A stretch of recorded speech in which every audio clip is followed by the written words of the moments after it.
Hi, this is Jaya. In this video, we shall see the summary of The Little Hero of Holland, a story by Mary Mapes Dodge. This is actually based on a true story. Peter, an 8-year-old child, is the protagonist of this story.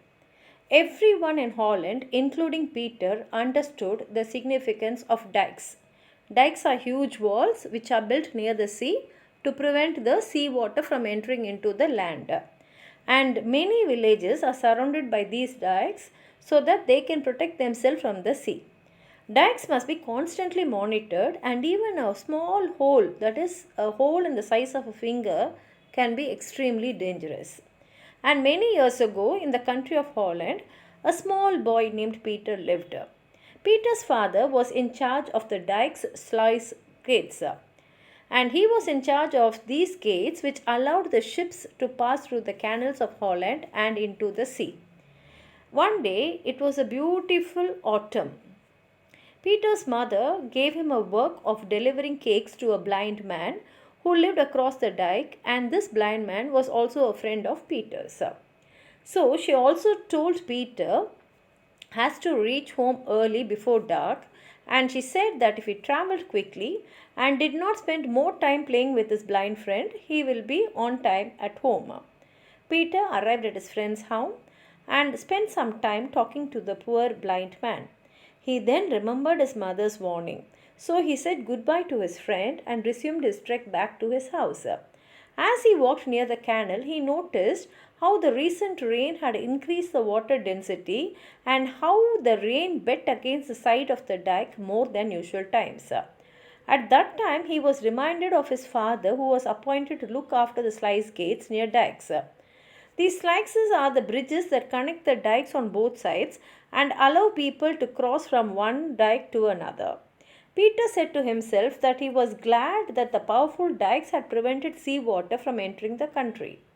And he also knew that his mother would be waiting for him, and so he ran forward as fast as he can.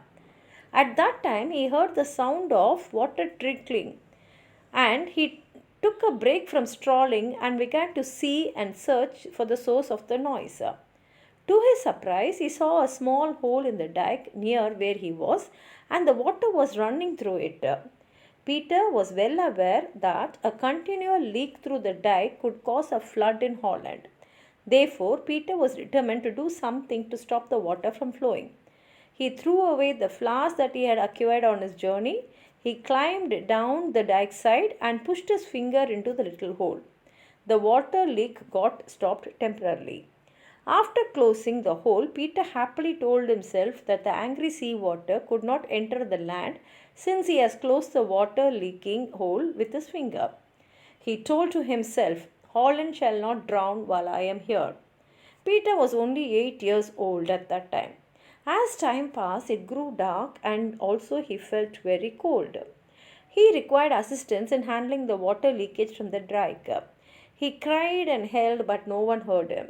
After a few hours, Peter's hand began to hurt from the cold water, and eventually he went stiff and numb. He couldn't bear the cold and ache in his hands as the temperature dropped with the flow of time. He screamed again and again, but no one came to his aid because no one had heard him in the dark, lonely night. Here, Peter's mother anxiously awaited his return as he was told to return before dark. So she became anxious as Peter did not return home, and she kept on watching the dike road, thinking that he will arrive as early as possible before nightfall. But as the night grew darker, she assumed Peter had decided to stay with his blind companion. So she shut the cottage door, intending to scold Peter the next morning for staying at his friend's house without permission. Here, Peter got stuck as nobody was near to help him, and he tried to whistle, but the cold made his teeth chatter. The little boy thought of his brother and sister as well as his dear father and mother, who would sleep well that night in their warm beds. Despite feeling cold, he convinced himself that allowing the water to reach Holland would result in the drowning of his family members.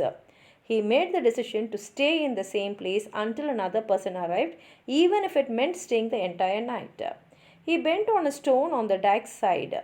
Peter did not sleep and rubbed his chilly hands to keep warm while continuing to seal the dike hole from the sea. The next morning, a man passed by and he heard a groaning sound. He saw Peter clinging to the dike side from over the edge. He approached Peter and inquired, assuming Peter had fallen or injured himself. Peter said that he was blocking the opening to keep the water out of Holland. The man realized the situation and recognized Peter's dedication towards saving Holland. Soon the alarm was raised and residents from all across the village arrived with shoals in hand to close the dike hole. They quickly fixed the hole and assisted Peter in returning home to his parents, and the news of the bravery of Peter quickly spread across the town as they heard how the small boy had saved their lives the previous night. They all realized the fact that if Peter hadn't been there, or if he hadn't cared to stop the leak, their homes may have been flooded and they would have even lost their lives. Peter's story was based on a true incident that took place in Holland many years ago. People in Holland had never forgotten Peter's valiant efforts, and he is still regarded as the brave little hero who saved Holland. This is the story. If you have anything more to add on to what I've said, please write it in the comment box. Like the video, share with your friends, and if you have not subscribed my channel, please subscribe and support. Thank you.